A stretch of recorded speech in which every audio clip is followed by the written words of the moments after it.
What's going on, guys? It's Juan Mango here again, coming at you guys with another video, another store here called Island and Games in Virginia.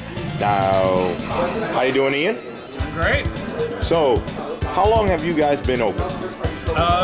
We have our anniversary in August, so I guess for now, 11 and a half months. 11 and a half months, awesome. So, why did you open a store?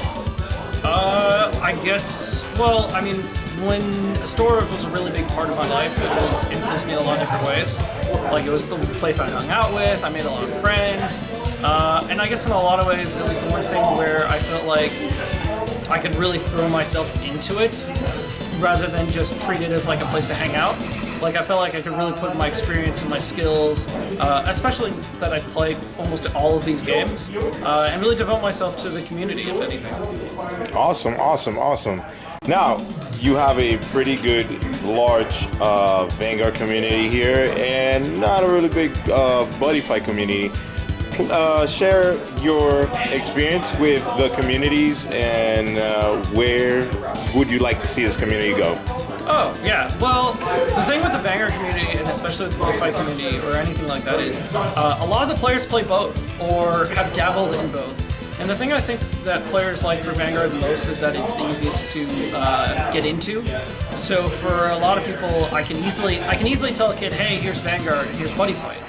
And the community sees Vanguard and they want to play with other players that play Vanguard. Whereas they see the Buddy Fight community and they want to play with other players who play Buddy Fight.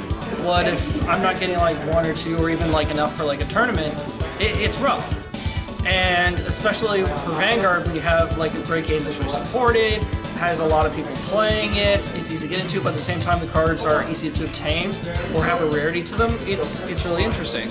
Whereas for Buddy Fight, I think it's really hard because I'll say, like, especially to adults, hey, let's Buddy Fight, and they're off put by it. Of course, the name is just something that is always off-putting.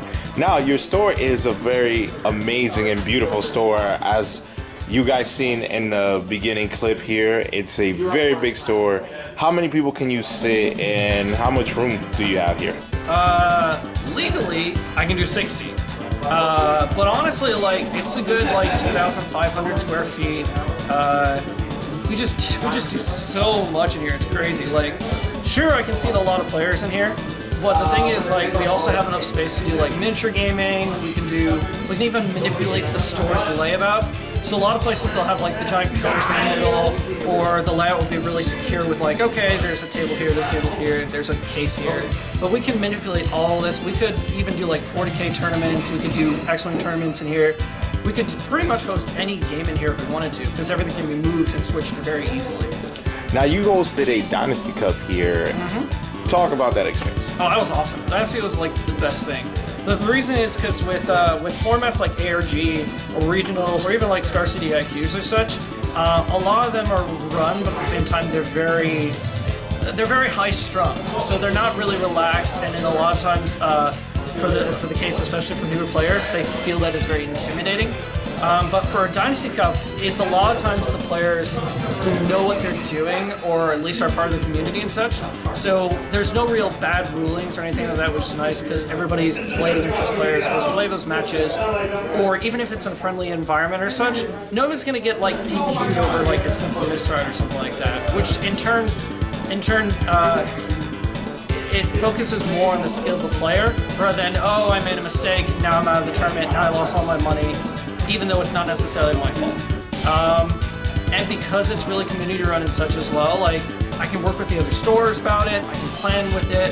It's not whether it's whereas I have to be at this time, I have to do this, I have to have this amount of players. It's like, the community's here, they're doing the tournaments, they know what they're doing, they're run by the community, which means they know exactly what they want, prize support, matches, top 8, everything like that.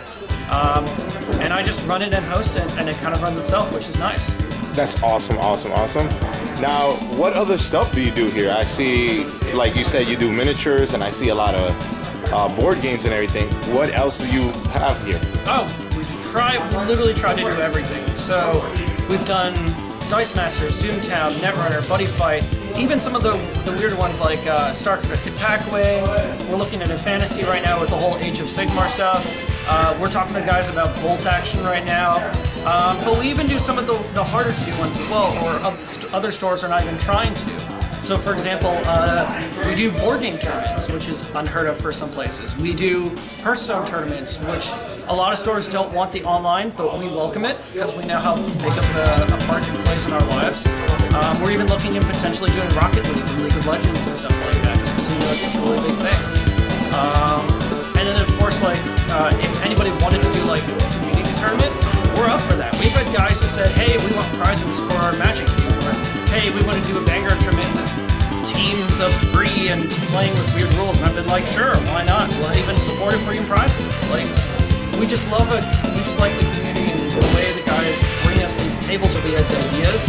And rather than shutting them down because we don't think it would make us a lot of money like some stores do, where they're so conscious about it, we encourage it because we know that those are the guys who are going to come back. Those are the guys who are going to tell their friends, and those are the kinds of people who are not only, you know, going to come back and bring their friends and such, but they're the people who are just fun to be with, and they just make the community a better place. It's almost like hanging out at your friend's house, where you're not going there necessarily because they have the newest and biggest video game. You're going there because you know you're gonna enjoy yourself regardless of what happens. Awesome.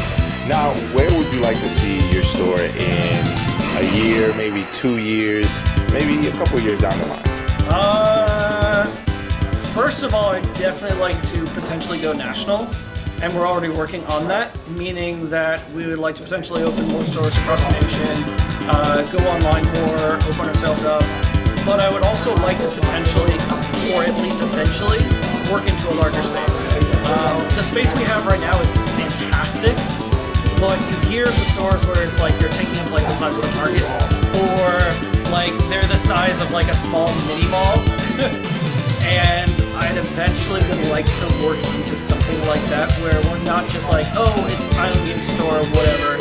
It's something where it's like, oh, it's Island Games, almost like a Star City kind of level, but nothing that crazy, or I would say, unfortunately, very corporate. Well, that's awesome. I would like to thank you for your time, and thank you so much for having this interview. No problem. And I'll have everything down below, guys, on the link in the description. I'll have his link, address, and the times that they're open, and their phone number. And like I always say, guys, I'm not the best Vanguard player in the world, but I'm alright though. No. This guy. I taught him everything he knows. Alright, guys, have a good one.